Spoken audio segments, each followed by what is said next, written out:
Just checking in to see how you're doing, to see how you're feeling. Are you drinking enough water?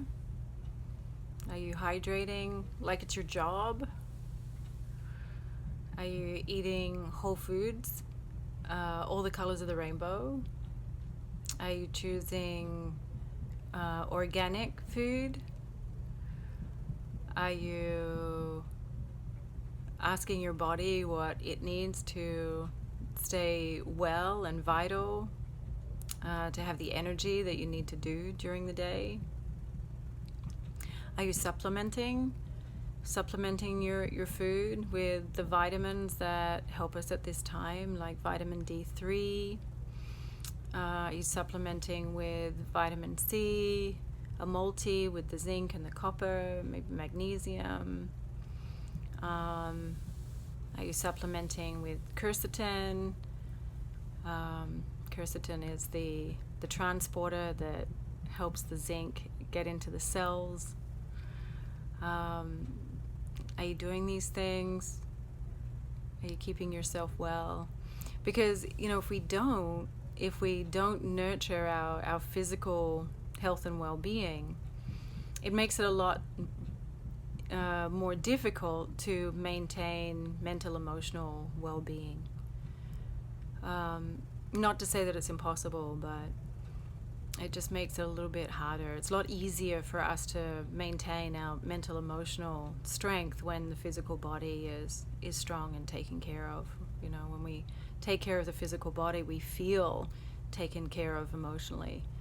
And this is important because when things happen, which they do in our external world, whether it's globally or nationally or personally, at the community level,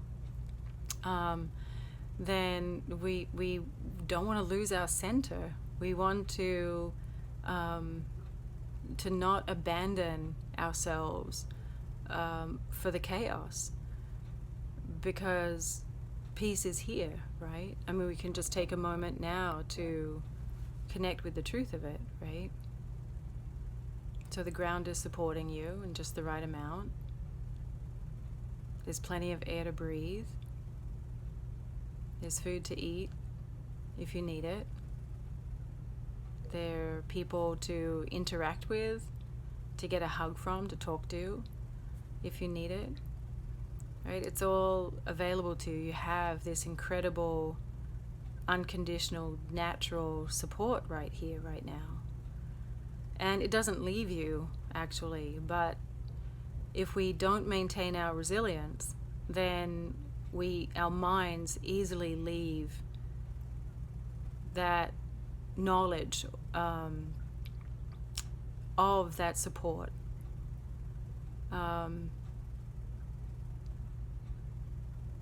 We create the conditions to bring in the chaos into our inner alchemy, into our inner terrain. So, my invitation is to check in to see, how are you doing? How are you doing? Are you maintaining that inner peace, that inner equanimity?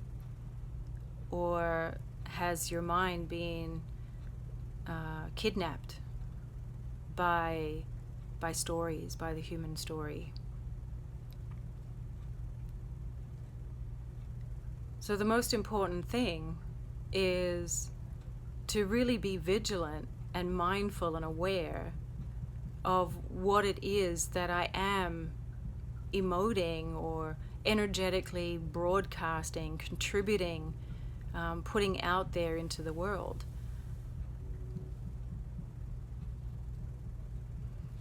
Deep down, what we truly want is not for the external world to go the way we want. It's a naive wish anyway, but it's not even what we truly want. It's not even what we truly deep down want. What we truly deep down want is to be at peace no matter what. So really, we don't want the external world or the people playing their parts to go away. We actually don't want to disappear them, even though your mind convinces you that you do. You actually don't deep down want that. deep down, what we want is to have, for those stressful feelings, those hurtful feelings, those feelings that create pain in the body, that grip our throat and contract the heart and knot the belly. What we want is for those to go away. That's what we truly want. So the questions that we can ask ourselves to help us get there is, what is it that I need to realize, to remember, to understand, in order to be at peace around this? The second question is how. Asking the Creator, asking God, asking your deep down wisdom, your inner wisdom, your intuition, asking your infinite wisdom, asking your God-given wisdom, how can I see peace? How can I be at peace instead of this? And that's our responsibility. That's what we can do in this moment. So I think when the external world gets so chaotic, it behooves us to just come home to the reality of right now, where there is this incredible unconditional loving abundant support. It doesn't, the support of that, the forces and the love and the wisdom that contribute to your aliveness, that have you existing without your effort, without your permission even, is so much bigger than the personality mind that gets seduced by the stories that we can't know. I mean, even if we think we know, we don't and cannot know. We cannot know what is beyond us to know. It's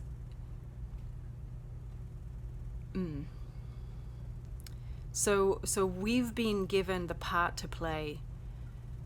This is the part I play, right? This is the part I play. So you take a breath, you look around and look to see what your stage looks like for the part that you play. And that's what you are responsible for. That's what you're accountable for. That's what you pay attention to and be wise about and benevolent about and loving towards and generous for. Cultivate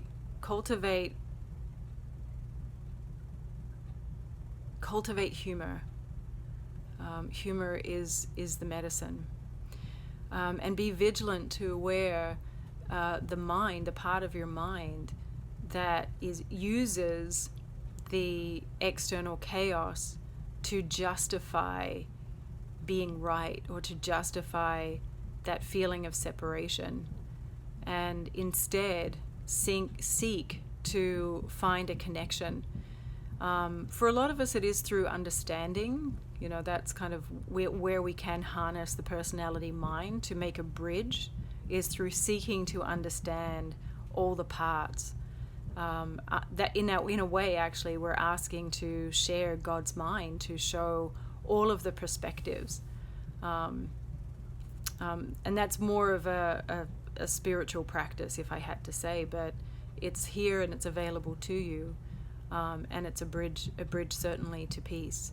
Because when we can see all sides, what happens is we inevitably come home to the realization of the innocence of those who are playing the part.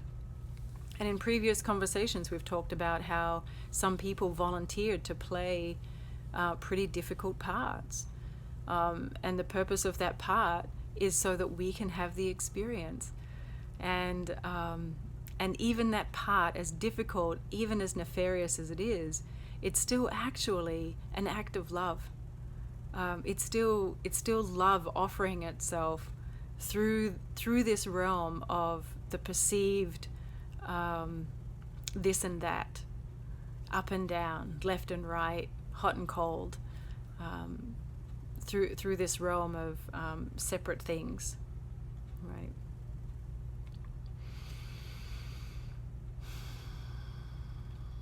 So the breath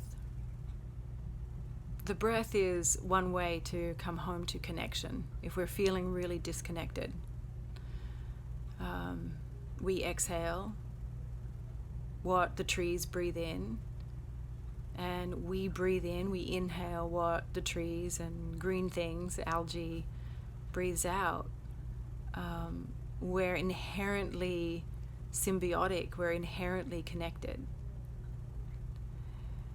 The exhale is the opportunity to release and let go of the past, to release and let go of those stressful feelings, the chaos.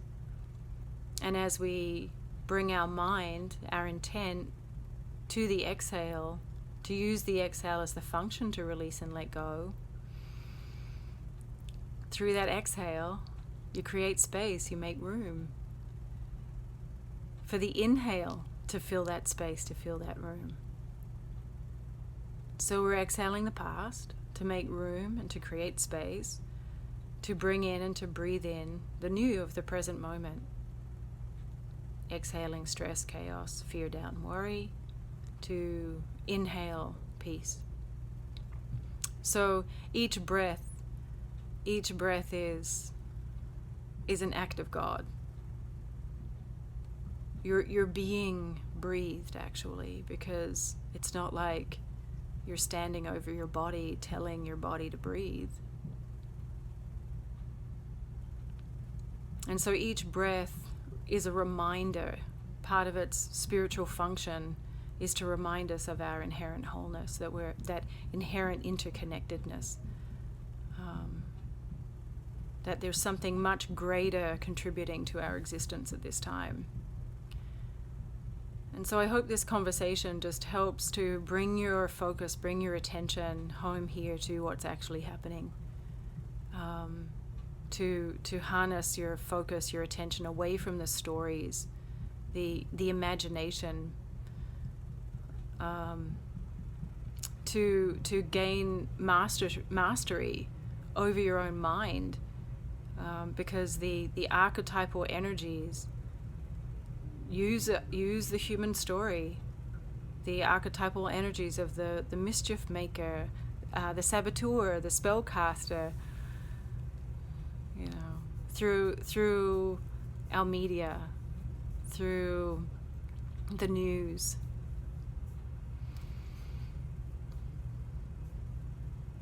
I wonder, I don't know if it's true, but I wonder if news stands for north, east, west, south. I don't know. I can't tell if I heard that somewhere or if it's an idea that came. But to that idea, it's like, okay, so they're newscasters, right? So they're casting. It's like, it's almost as though all of our directions have been hijacked through the newscasting, through the spell casting, through the news. So again, my invitation is to just be vigilant and to come home and take stock of that which you can know, that which you can only know through the stage that you're on and the part that you're playing, and the people that you interact with on your world stage. So I have more, but I think I'll leave it here. So drink your water, eat your good food, move your body, love your people, especially the people who have different ideas, who like telling different stories. So what? So what? Our hearts are the same. Our hearts are the same, and our deep down longing is the same, which is what we really deep down want, is for all beings to be happy and at peace and free. That's what we want.